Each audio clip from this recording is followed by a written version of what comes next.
Hola, muy felices Pascuas a todos. Nos encontramos ya en este segundo domingo del tiempo de la Pascua, cerrando la octava de la Pascua, que se vuelve siempre importante poner este grande contexto. La Pascua, que va a durar 50 días, es siempre como si fuera un gran domingo de Pascua en todo el año para celebrar lo importante, lo grande de la fiesta de la resurrección del Señor, que es nuestra propia resurrección. Por eso, el doble aleluya con el que despedimos el día de la Pascua lo vamos a utilizar también en el domingo de Pentecostés. Vamos a decir, vayan en paz, aleluya, aleluya, y vamos a responder, demos gracias a Dios, aleluya, aleluya. Sin embargo, también esos 50 días, que es como si fuera un único grande domingo, al mismo tiempo es como si fuera una grande semana, donde cada semana de este tiempo de la Pascua, que van a ser 7 semanas, equivale a un día de esta semana. Por lo tanto, toda la primera semana equivaldría al primer día de la semana, es decir, al domingo, el domingo de Pascua. Por eso, durante todo esta primera semana, llamada octava de Pascua, incluyendo este domingo segundo de Pascua en el que nos encontramos, vamos a estar celebrando como si fuera el mismo día de la Pascua. Y entonces, a lo largo de toda esta semana, hemos estado escuchando la secuencia la secuencia del día de la Pascua, hemos estado cantando de gloria y hemos también estado despidiendo como el día de la Pascua con el doble aleluya. Vayan en paz, aleluya, aleluya, demos gracias a Dios, aleluya, aleluya. Y el día de la Pascua, pues se va extendiendo de manera particular en toda esta octava de Pascua, pero finalmente se extiende a toda la Pascua y el día de Pentecostés lo manifiesta. También por eso la palabra de Dios que escuchamos en este domingo nos coloca en esas coordenadas. Es decir, el Evangelio nos presenta el mismo día de la Pascua y al mismo tiempo 8 días después, que es como nos encontramos. Como si fuera el mismo día de la Pascua y simultáneamente es como estamos realmente 8 días después. El primer día de la semana, el domingo, pero al mismo tiempo el octavo día. Es decir, la semana se abre. La semana de la creación, 7 días, se abre a una nueva creación, a una recreación, a regeneración. Por eso, en la oración colecta, le pedimos al Dios de eterna misericordia que reanima la fe de este pueblo suyo, consagrado a Él, con la celebración anual de las fiestas pascuales, que aumente en nosotros los dones de su gracia, para que todos comprendamos mejor la gracia del bautismo que nos ha purificado, la grandeza del Espíritu que nos ha regenerado y el precio de la sangre que nos ha redimido. Estamos en esa regeneración, recreación. Por eso también este segundo domingo de Pascua lo conocemos desde ya hace algunas décadas, gracias a su santidad Juan Pablo II, San Juan Pablo II, que quede consagrado a la divina misericordia. Por eso es que invocamos en la oración colecta a Dios como Dios de eterna misericordia. No es la fiesta del Señor de la misericordia, esto siempre es importante puntualizar, es de la misericordia divina, o sea, la misericordia del Padre que tanto amó al mundo, que envió a su único Hijo, que a su vez nos da, como escuchamos en el Evangelio, su Espíritu. Es la misericordia de Dios, que es Padre, que es Hijo y que es Espíritu Santo, no solamente del Señor Jesucristo. Por lo tanto, no es la fiesta del Señor de la misericordia, es la fiesta de la misericordia divina, que se manifiesta en Cristo resucitado, el enviado del Padre y el que derrama sobre nosotros el Espíritu Santo. Y de esta manera, la palabra de Dios, centrándonos sobre todo en lo que nos presenta el pasaje del Evangelio, nos va dando varias pautas.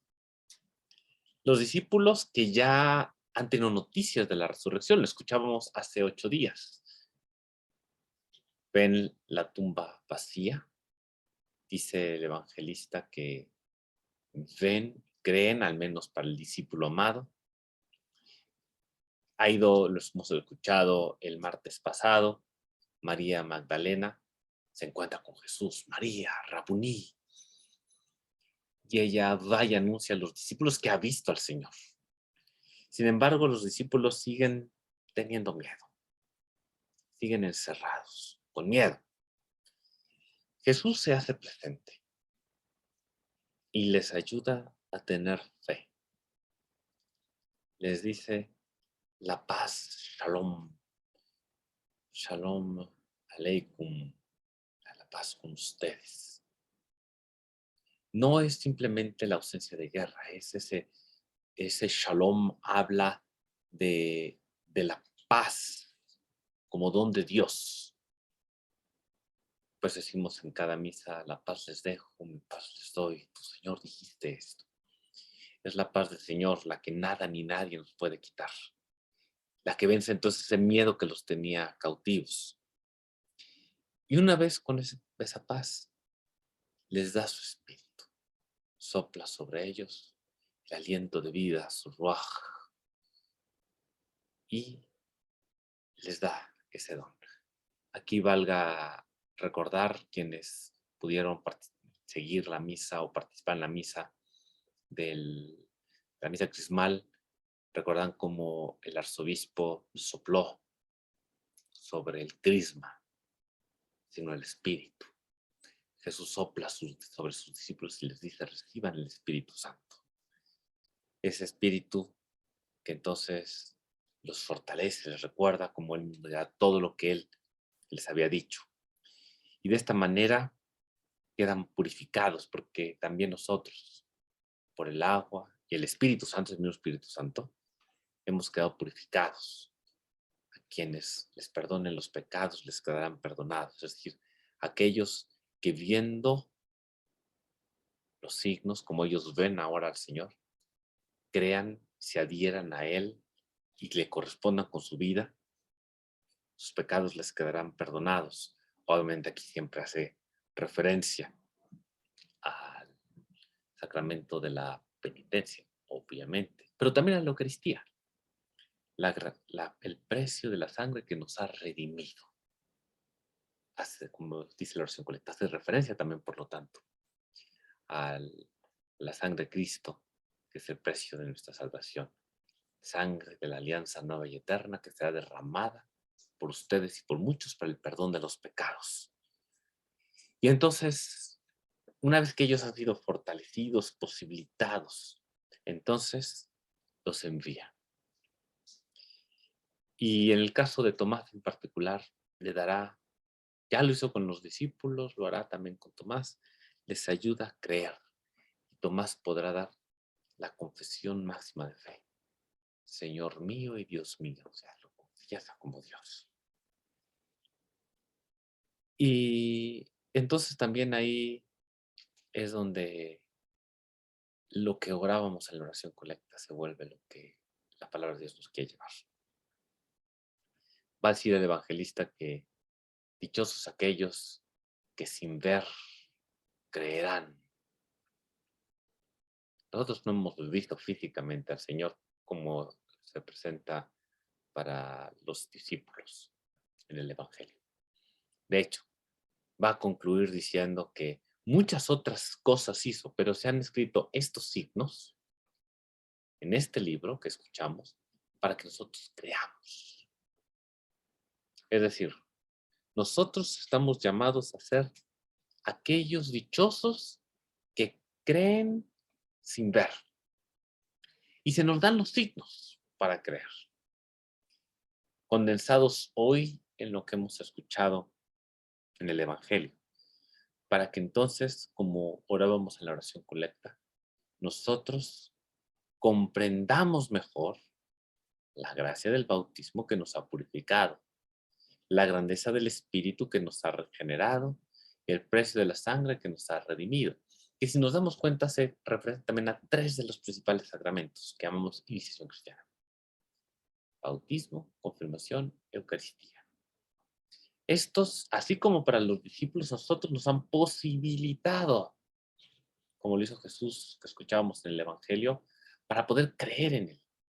Y para entonces descubrirlo presente en mi papá, mi mamá, mi hermano, mi hermana, mi hijo, mi hija, mi esposo, mi esposa, cosas, situaciones, oportunidades, acontecimientos, cualidades, capacidades, etcétera.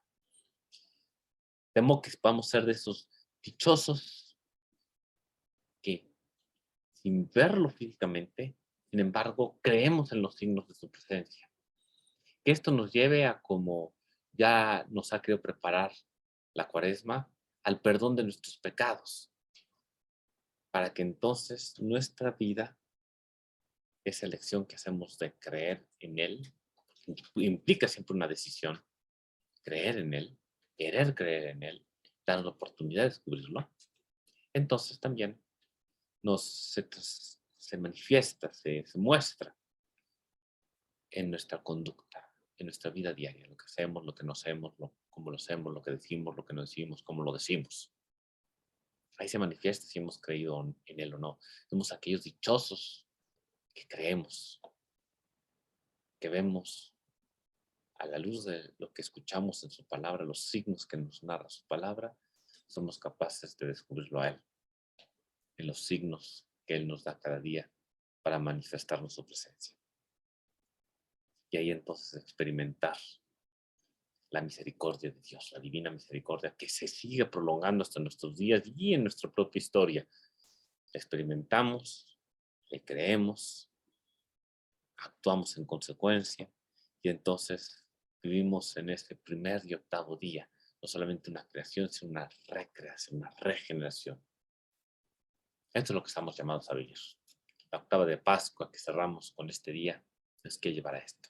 Pidámosle al Señor que nos conceda verdaderamente, tal cual como le hemos orado, comprender mejor la gracia del bautismo que nos ha purificado, la grandeza del Espíritu que recibimos especialmente en la confirmación, pero en cada sacramento también, que nos ha regenerado, y el precio de la sangre que recibimos en la Eucaristía, que nos ha redimido.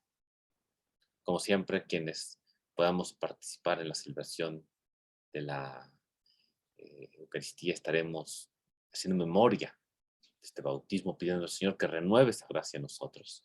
Estaremos pudiéndonos acercar a recibir este sacramento, la Eucaristía, como lo hemos orado hace unos momentos. Quienes no, en sus casas, siempre les ponemos a disposición el auxilio para que puedan reunirse, orar en familia, que ojalá puedan seguir alguna transmisión, al menos escuchar la palabra de Dios que nos presenta, que nos habla en este itinerario que también será la Pascua, de regeneración, de renovación de vida, y que le pidan al Señor que pronto les conceda poder acercarse también al sacramento de la Eucaristía.